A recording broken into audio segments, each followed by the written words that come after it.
Hi అండి, అందరికీ నమస్తే. నేను మీ సునీల్ మద్దాల.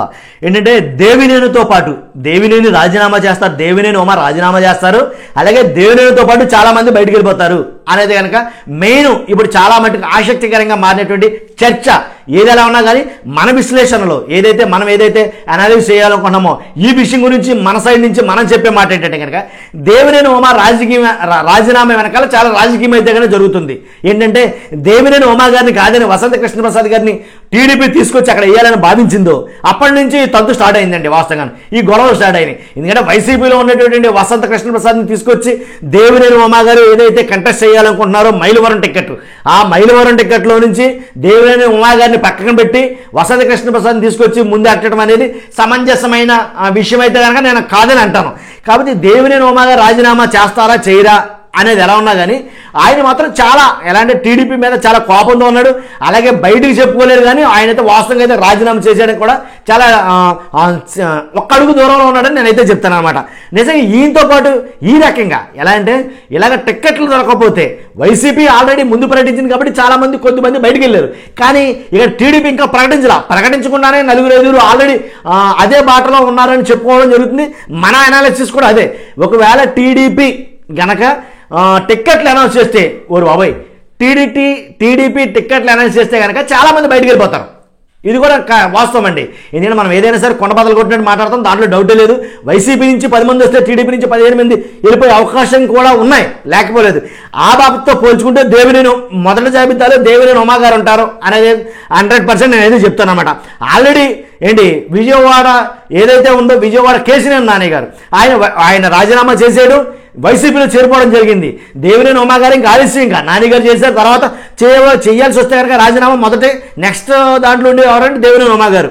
ఆయనతో పాటు గల్లా జయదేవ్ గారు రాజీనామా చేశారనుకోండి, ఆయన రాజీనామా వేరే విషయం. ఎలాగంటే ఆయన అఫీషియల్గా నేను ఈ రాజకీయాలకు స్వచ్ఛ చెప్పాను, ఈ రాజకీయాలు నాకు పడవో, నేను మింగుడు పడలేను అనేది ఏ కారణాలు శతకోటి కారణాలు చెప్పారు. ఆయన బయటికి వెళ్ళిపోయాడు. అక్కడికి ముగ్గురు అయిపోయారు. అంతేగానండి ఈ మైలవరం టికెట్ గురించి మామూలు గొడవ జరగల, అమ్మి తూమి అన్నమాట.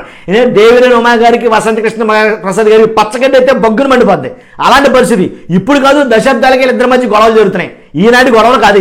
ఇలాంటి గొడవలు జరుగుతున్న సందర్భంలో కూడా టీడీపీ అధినేత చంద్రబాబు నాయుడు గారు అదే టిక్కెట్లో అదే ప్లేస్లో వైసీపీ క్యాండిడేట్ ఎవరైతే పడదో దేవినేని ఉమ గారికి మైలవరం టిక్కెట్ అక్కడి నుంచి తీసుకొచ్చి వసంత కృష్ణప్రసాద్ వేయటం అనేది ఎలా ఉందో మరి ఘోరమైన అంశం అనమాట. ఇది మన మామూలు కాదు. ఎందుకంటే వీళ్ళిద్దరికి పడదని తెలిసి కూడా మళ్ళీ తీసుకొచ్చి అక్కడి నుంచి పెట్టడం. ఏదేమైనప్పటికీ అంటే దేవినేని ఉమ గారి మీద కొద్దిగా ఒక అసంతృప్తి అయితే ఉంది. అక్కడ ఉన్నది కదని చెప్పేసి ఆయన ప్లేస్లో వసంత కృష్ణప్రసాద్ గారు కాకుండా ఎవరిని వేసినా ఈయన అంతా ఫైర్ అయి ఉండడం నాకు తెలిసి ఈ వసంత కృష్ణప్రసాద్ వేయటమే ఈయనకి తలకాపొడిగా మారింది. సో ఇదండి అక్కడ జరుగుతుంది. కాకపోతే వసంత కృష్ణప్రసాద్ గారికి రాజగోపాల్ గారి అండదండలు ఉన్నాయి. ఆ రాజగోపాల్ అండదండలతోటే వసంత కృష్ణప్రసాద్ అక్కడ పాగా వేయాలి అని అయితే అనుకుంటున్నారు. కాబట్టి చూద్దాం ఏం జరుగుతుంది. అంతేకాదు ఇంకొకరు ఉన్నారండి, ముద్రబోయిన వెంకటేశ్వరరావు.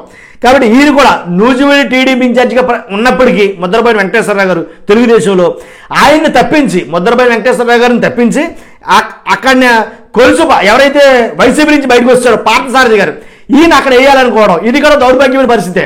అక్కడ వేయాలనుకోవడం చాలా దారుణమైన విషయం. కాబట్టి గన్నవరంకు మళ్ళీ ఈయన ముద్రబోయిన వెంకటేశ్వరరావు గారిని గన్నవరంకు ఇన్ఛార్జిగా వేయాలనుకోవడం మరింత తప్పిదం.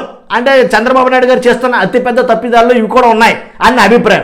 ఎందుకంటే కనుక ఆల్రెడీ స్టాండర్డ్ ప్లేసెస్ వాళ్ళకి ఆల్రెడీ పట్టున్న నియోజకవర్గాలు అవి కాదని వైసీపీ నుంచి వచ్చిన వాళ్ళ కోసం అని చెప్పేసి ఇక్కడ వీళ్ళు అడ్డాన్ని మార్చడం అది ఎంతవరకు సమంజసం నాకైతే అర్థం కాలేదు. మీ అభిప్రాయం ఏంటో తెలుసుకోవాలనుకున్నాను ఈ విషయం మీద. అంటే టీడీపీ అధినేత చంద్రబాబు నాయుడు గారు చేస్తున్న పని మంచిదా చెడ్డదా అదైతే నాకు అర్థం కాల. కాబట్టి ఈ రకంగా వీళ్ళ ముగ్గురే నలుగురే కాదు, టిక్కెట్లు అనౌన్స్ చేస్తే చాలా పేర్లు అయితే బయటకు వస్తాయి. కాబట్టి చూద్దాం ఏం జరగబోతుంది, ఏం జరుగుతుంది అనేది. దేవినేని ఉమ గారు అయితే కనుక రాజీనామా చేస్తారా చేయరా అది కూడా మేము నుంచి తెలుసుకోవాలనుకున్నాను. చేస్తారంటే చేస్తారని కామెంట్ చేయండి, చెయ్యరంటే కనుక చేయరని కామెంట్ చేయండి. మొత్తానికి మీ విలువైన అభిప్రాయం తెలియజేయండి. మరి ముఖ్యంగా సబ్స్క్రైబ్ చేయడం మర్చిపోద్దు, లైక్ చేయడం మర్చిపోద్దు. Thank you very much.